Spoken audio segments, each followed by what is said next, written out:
That's not school uniform. Non-school uniform day.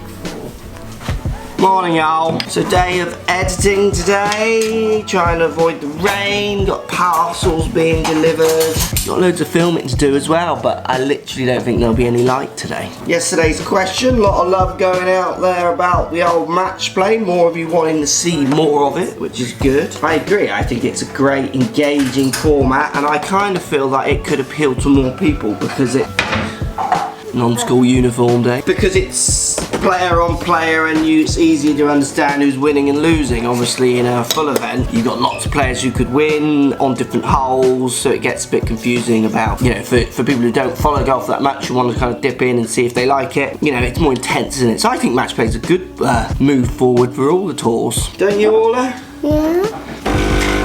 So today's question, what do you think about the match play going on at the moment? Lots of people on Twitter saying they're not enjoying it because you got players who are playing today who aren't even going to qualify, so it's kind of seems a bit silly. I don't understand why they don't. Dennis Pugh posted this morning actually, and I totally agree, like the amateur game does it. 36 hole medal, top people qualify, goes into knockout. That would be a really good tournament, like the British Am, you know? Doesn't need changing, it just works, that does. So hit that comment section up below down there. What do you think of the format of the match play going on at the moment? Do you like it or not? The league format, is it a good thing? Obviously match play is good, but do you like the fact they're doing the league thing? Post those comments down there. Hit the thumbs up button. And what button should they hit, Orla? 5 button. Correct.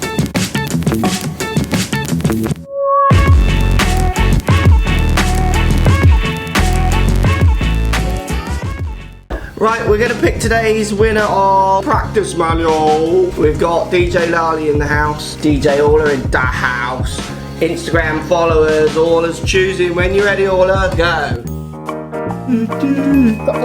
Oh, she's got one. No photos yet. Brett Bailey. Brett Bailey, you have won today's Practice Manual. Congrats.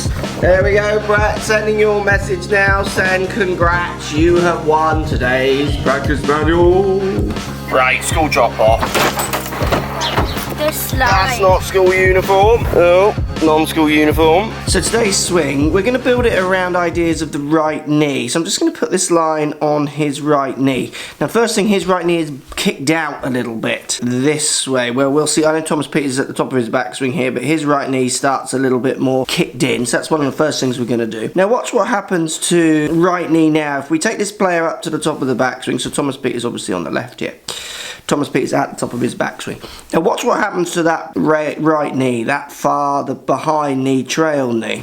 So I'm going to bring down their last parallels. So here and here. So look how much Thomas Peters' knee is kicked across compared to the students, and also look where the right, or the hands are in relationship to the right leg. So how much more he's getting his hands in front of his body to hit that ball in front of him. We need you to get your hands in front of your body a bit more. We need you to get your right knee a little bit more. He complains of hitting cuts and high shots, and as we see as he comes into impact here, obviously from front on camera, I think people struggle to see this, but this path is definitely going left. Face is probably at target, which is where he's getting his cuts, and I could see him not being afraid to add a bit of loft as well. So we're going to see if we can change his club path by thinking a bit about right knee.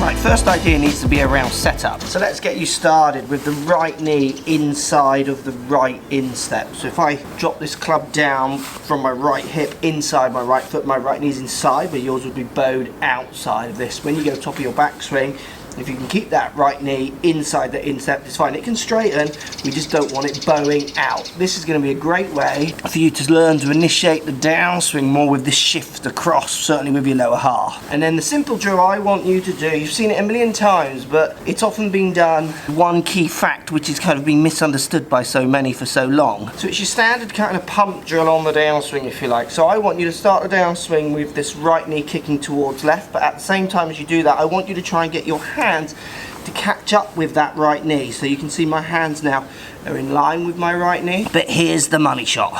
don't, as people have been telling us for ages and years, try and hold on to any angles. I want you to feel like the right knee starts the downswing, simultaneously try and get the hands to come down and catch up with that right knee, but you must get your left hand, your lead hand, into ulnar deviation, down to the ground.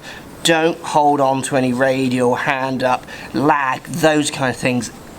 It'll kill you. So right knee kicked in, keep it kicked in on the way back, then kick it towards left knee and try your hardest to get your hands in front of your right leg, but at the same time feeling like you're bringing that club down to the ground with ulnar, down to the ground movement with your wrist. Because from here all you need to do is literally turn through, and you will find, because you've moved everything forward, that your path will very much be further right of where it is now. If the face control keeps up, you're going to hit straighter shots and possibly some draws. Shall we? I am extremely hungry. I'm addicted to popcorn at the minute. I don't know what this one's going to taste like. I'll let you know. You know me, never one to shy away from the important questions. Now, if you want to win the last practice manual, what you need to do is subscribe to this channel. One subscriber of this channel will win this, chosen on Monday. Hit that subscribe button down there if you're not already subscribed. Let's answer your questions. Hi Mark, bro. I wanted to get in touch about my overswing, something I've struggled with the whole time I've played golf. Had really inconsistent strikes, spending more time in the woods than Rory. And what I've realised is that I wasn't in sync on my backswing, so I started with my hand and my forearms. Recently I've been trying to start my backswing with my shoulders and noticed a real massive improvement, but wanted to ask your advice on if it's better to start with your left or your right shoulder. I've read conflicting reports about the two, so I'm definitely seeing an improvement. Just wanted to see if you had any thoughts on which would be best. So look forward to hearing from you. All the best. Bye. So the reason you'll read conflicting reports on it is because there is no answer. You're talking about a feel aspect. So I've played golf in the past where I've built my swing around feeling what my left shoulder does, where it points to, kind of angles, how far it turns. And there were periods of time of my amateur golf where that was a feeling that really worked for me. I remember distinctly thinking that the right shoulder, thinking about it, made no sense in my swing because I had this kind of visual, I could see it in the peripheral of my vision where my left shoulder went, so it just clicked with me. But then with other students I've worked with, thinking about where their right shoulder goes and it works for them, and then the next one, the left shoulder, where it goes, it works for them. It's one of those things you need to try and find out what works for you, because it's not a reality, it's your personal reality, so it won't reflect to me, it's a feeling. And I think sometimes this is a big area that golfers go wrong in. You're obviously thinking quite hard to end up thinking about what your shoulders are doing, which is fine. To think that there's a black and white better or worse way is probably where the mistake occurs, because there isn't a right or wrong. But unfortunately there will probably be content out there saying this is the way you should do it and that is the way you should do it, which I'm not such a huge fan of, because I think with something like that it's purely feel. This is a Ryan Little production.